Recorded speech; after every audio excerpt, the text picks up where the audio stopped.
अपनी शक्ल दिखाने से मना किया था ना, तो क्यों आया यहाँ पर? मुझे जरूरत है तुम्हारी। क्यों जरूरत है? नहीं जी सकता तुम्हारे बिना। मेरे साथ चलो, तुम्हें आना होगा। बहुत देर कर दी तुमने। मेरी जिंदगी पूरी तरह बदल चुकी है। मेरी उससे शादी होने वाली है। Presented by Anshubala music. जब तारू ससुरा भूली न जइहा, पियावा के बाही न झूली न जइहा। जब तारू ससुरा भूली न जइहा, पियावा के बाही न झूली न जइहा।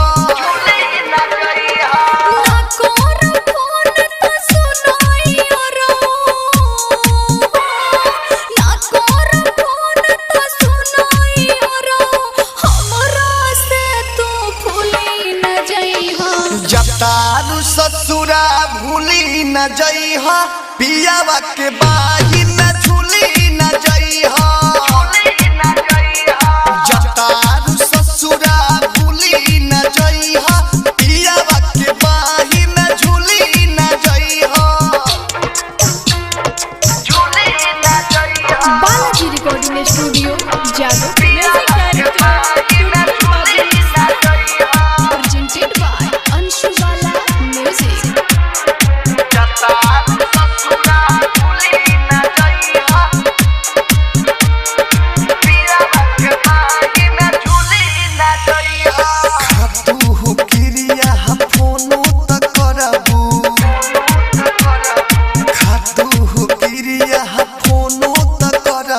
ससुरा में रह के नहीं बिसरबू।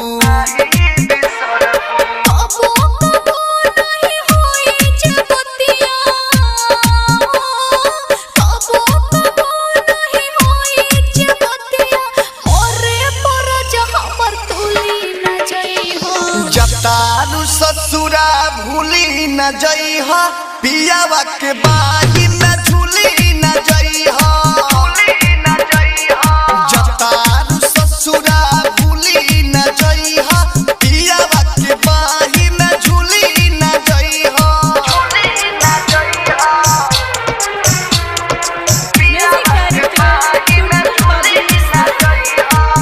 Presented by Anshubala music.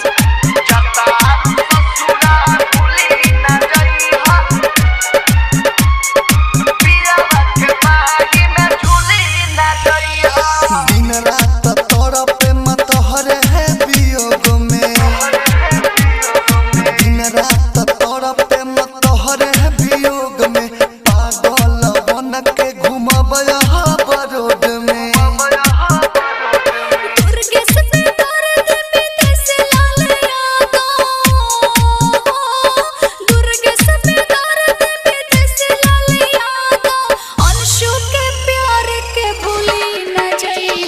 जब तारू ससुरा भूली न जइहा, पियावा के बाही न झूली न जइहा।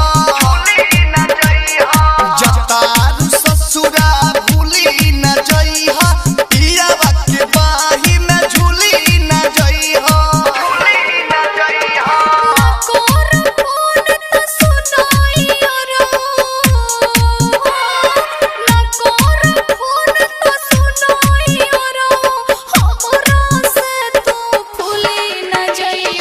जब तारू ससुरा भूली न जइहा, पियावा के बाही न झूली न जइहा।